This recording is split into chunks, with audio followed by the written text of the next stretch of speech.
Hello again. It's been a while since I made a new video, but I have picked up a couple of movies and 2 seasons of an old classic TV show. So let's dig into the new stuff. Right here, as you can see, is the brand new Steelbook edition of Ghost in the Shell. This is the American, I don't know if you want to call this a remake or maybe an adaptation is more apt. I did grow up with Ghost in the Shell. It was a huge phenomenon when I was growing up in the late 90s, and I saw the original anime on VHS, and I've had it on DVD, and I have it on Blu-ray, and I've seen that movie at least a good dozen times, and I love that film so much. So when this was first announced, I was really hesitant about this. I was like, is this ever going to work? I originally felt it was a horrible idea. They should not have cast Scarlett Johansson in the role, blah blah blah blah blah blah blah. I was hesitant like anybody else who's a fan of the source material, and then I started seeing the trailers. And when I started seeing the images and the trailers, I was like, you know what? It looks like they've at least captured the look of the thing. Like, it looks visually appealing. They've at least got that right. The more trailers I saw, I was like, you know what? This actually looks pretty good. And I went to see the movie, and yeah, I like it. I like this a lot. I think it's really good, honestly. Not as good as the original.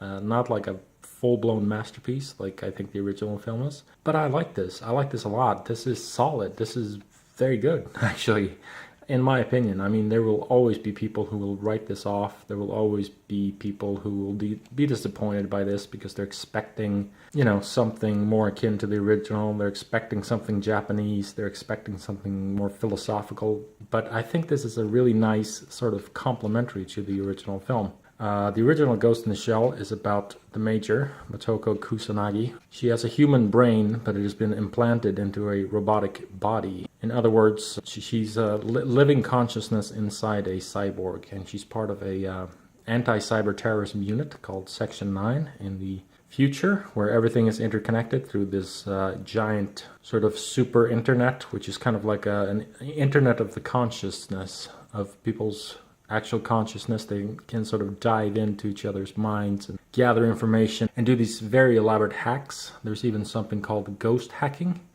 which means that you can basically hack another person's consciousness and implant false memories and all that. And that film deals a lot with the philosophical questions, the big questions. You know, what is the meaning of life? Am I human if I am built into this machine? Where does the machine begin and the human end? Where does the consciousness end and the machine begin? You know, all those very profound questions. What does it mean to be human? What can humans do that robots can't? All those things. It's a very clever, ingenious film, really. This American version is a bit different. It's a little bit more action-oriented, of course. And this film is more about the sort of classic Western questions, which is more about ethics and morality. It's more about who made me into who I am? Why did they do that? Is it right to do that to another person? Is it right? It's basically about, you know, having the right to say no, having the right to your own mind, your own body, your own life, essentially. That's not a bad story, and I think they've pulled that off pretty well. Again, I still think anybody who is curious about this film should see the original anime. Compare and contrast, because they are in a lot of ways very similar, but in a lot of ways they are very different as well. When I saw this film, I felt like this was kind of like almost like a live-action prequel of sorts. They've done a great job with capturing the universe. They've done a fantastic job with the production design. The look of the film is amazing.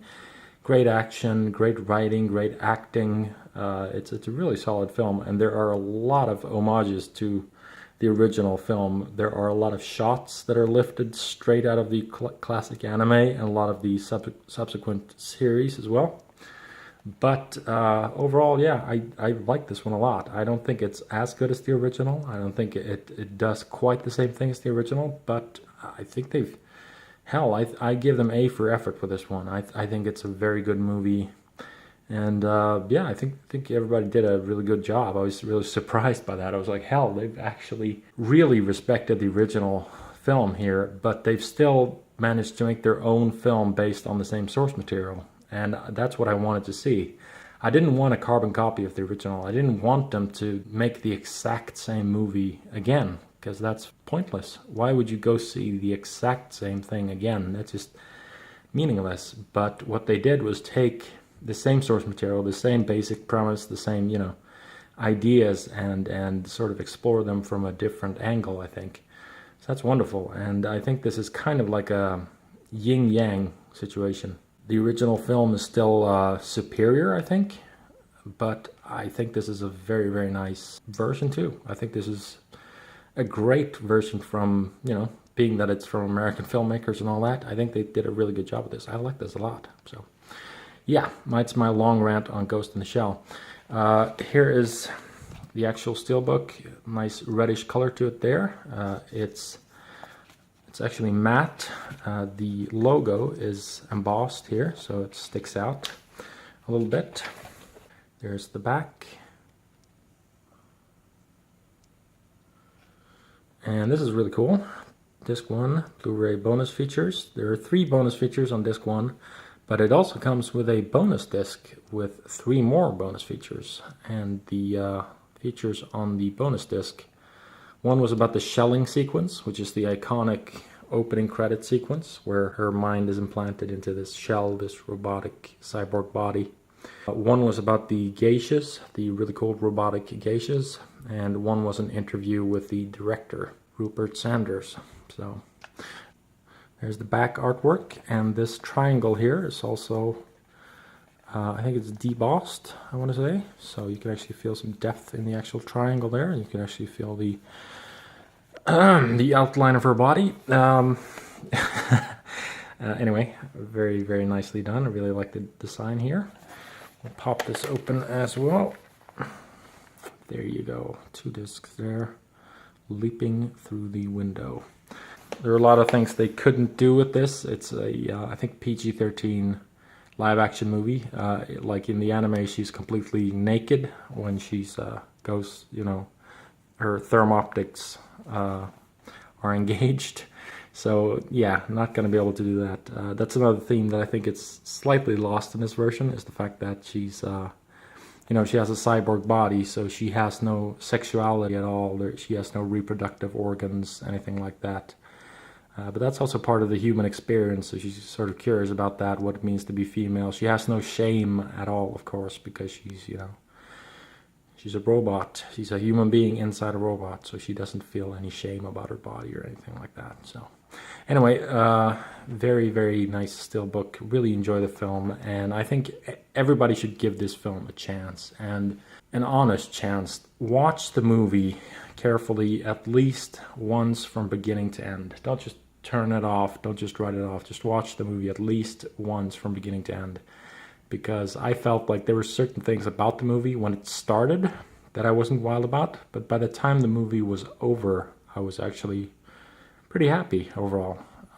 There's a lot of respect for the source material here, and I think a lot of people are just going to kind of write it off because it's Scarlett Johansson and it's American. By the way, casting Takeshi Kitano as Aramaki is just brilliant. Love that casting. We have another Steelbook and another new adaptation or reboot of sorts. This is Power Rangers, the new film from 2017. Another property that I grew up with, actually. I did grow up with the Power Rangers in the mid-90s. Just like Ghost in the Shell, the 90s are back in 2017. I can remember watching Power Rangers on Swedish television when it was new, loving it, thinking it was the coolest thing in the universe, of course. The Swedish Board of Censorship decided that Power Rangers was too dangerous to show to young kids because there was this whole karate... There was this whole censorship on karate and karate fighting and, martial arts and all that stuff, and they felt that Power Rangers was inciting violence in Sweden, and kids were starting to, kick each other and do karate moves on each other. I have no idea if that's true, but I think there was an isolated case where someone was killed or someone was hurt, and they were like, all right, we're going to pull the plug on Power Rangers because it's clearly demoralizing the youth and turning them into these horrible karate kicking little monsters. So, pretty funny. I saw the show again on Netflix before I watched this movie in theaters, and it's so cheesy now. It's so silly. I had no idea how cheesy and silly that series really was. It's amazing. Like, there's this whole morality thing where they're always like, come on, guys, let's go save the environment. Let's pick up after ourselves. Come on, let's help the community. Let's help some old people. Let's, I don't know, there's like always these sort of morality. It's like, I'm training martial arts and it's helping my self-confidence. Like, it's, oh my god, so 90s, so cheesy. This whole sort of what I call the positivity propaganda wave, which totally wrecked our entire generation. But that's a whole nother story. Anyway, the new Power Rangers movie, I enjoyed this one. I didn't think it was fantastic. I think it's okay, it's solid. Could have been better, but it's pretty good. Like, I enjoyed this overall. I think it's pretty good. The thing about this movie is, of course, it's a lot more serious, and there's a lot more emphasis on the characters here. In the original, it's kind of like they're these perfect, gorgeous teenagers, and they can do no wrong, and you got to be gorgeous and trim and fit, otherwise you'll never be popular. In this one, they're a lot more human. One of them is gay, one of them is autistic or has high-functioning autism. And the movie is more about them as characters, as teenagers coming together to form this group together to earn the right to be Power Rangers, essentially. This cover is a little bit deceptive because there's not a whole lot of scenes with them in the actual armor. So if you're expecting that, you're going to be pretty disappointed, I think. That's actually one of my gripes with this movie, is I wish they were actually in the armor for at least one more scene. They're in these armors, these Power Ranger armors, for about, I don't know, 5 minutes, maybe 3 minutes, something like that. And I mean the with the helmets and the whole thing. So one more scene in these couldn't have hurt, I think. But it's kind of cool that they spent so much time establishing these characters. You get to know these characters, and they really have to earn the right to be Power Rangers. And there's a very telling moment in the movie, I think, where they're sort of gathered around this fire and they're talking to each other and, you know, talking about who they are and admitting all their secrets. And one of them says, are we Power Rangers or are we friends? And she basically means, what happens when this is all over? If we save the world, did we come together just to be Power Rangers, or are we actually going to be friends after this? And I thought that was pretty cool. Like, it's definitely more about the personal level of these characters than just the sort of shallow ass-kicking sort of thing. But I would love to see a sequel to this. I think that could really be something, because this movie is really about, this is an origin story, establishing the characters, getting to know them really well. That's what this movie does well. But I think if you were to make a sequel, you'd already know who these characters were. You'd already know, you know, what they've been through. So then you could kind of leap into the action a little quicker, have some more action, and you could still know the characters pretty well. So I hope they make a sequel, but I don't think this movie made a ton of money. So it's looking unlikely, sadly. There's your disc, and there is a digital download code. Now this is redeemmovie.co.uk. That is the British website, so it might not work in America. If you're able to use this, however, have fun. There's your disc, and there are all your Power Rangers. They actually combine all of their, they all had unique character posters. They've combined all of those into the background of the Steelbook. Pretty cool. Again, a little bit deceptive because they're not in these suits for long. It's just kind of the last 10-15 minutes of the movie or something like that. Most of the movie is about them earning the right to be Power Rangers and earning the right to kind of morph into Power Rangers, which is, I actually like that. I like that a lot. It's kind of it's a real movie. Maybe not the best movie in the universe, but it's Power Rangers. So hey, fun movie to watch, I thought, and pretty cool that they're going with the more character-driven, darker, personal sort of story. Oh, and Rita Repulsa, played by Elizabeth Banks, is really fun in this. Really, like, overblown, fun, dark, enjoyable villain. So yeah, pretty nice. And I also picked up 2 seasons of one of my favorite TV shows of all time, that is The Simpsons.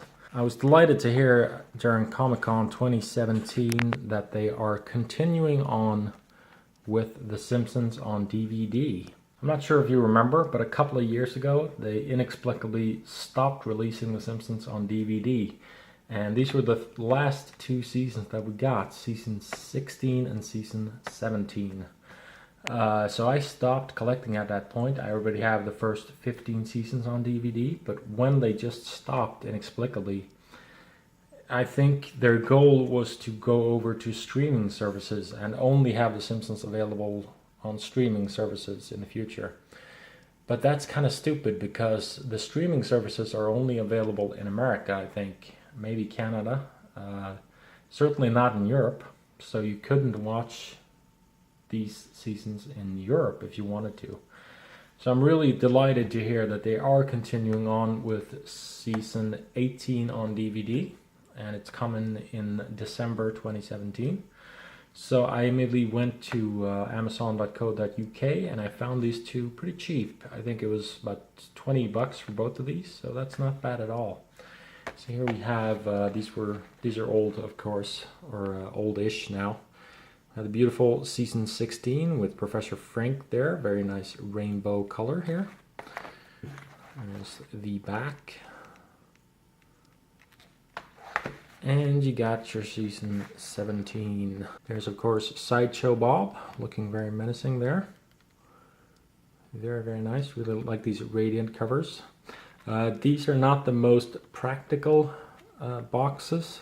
Getting the discs out and all that stuff is a bit cumbersome sometimes, but they're very nice. They look very visually appealing, and that's a big part of the show, is just the visual quality of the stuff.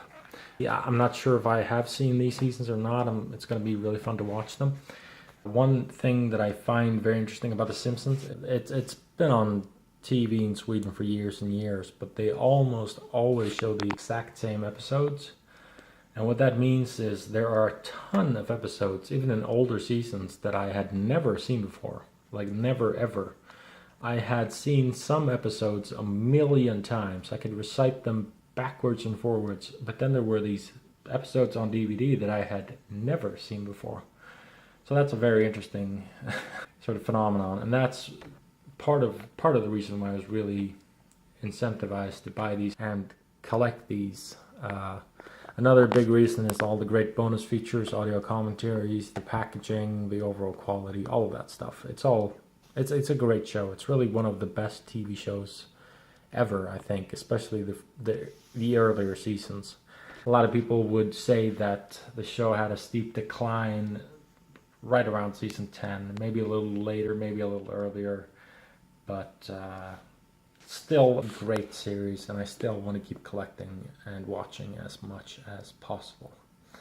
So that's me. I'm a total completist, and yeah, I'll gladly watch it all. I'll gladly give it all the benefit of the doubt, and I'll gladly try to kind of piece together what my personal favorite episodes are, and you never know, you might actually be pleasantly surprised by some of the later seasons as well. It's not impossible. So anyway, that is the Simpsons season 16 and season 17. I'm very, very excited to continue on with season 18 in December. So pretty great. We also had the Power Rangers Steelbook, the new reboot.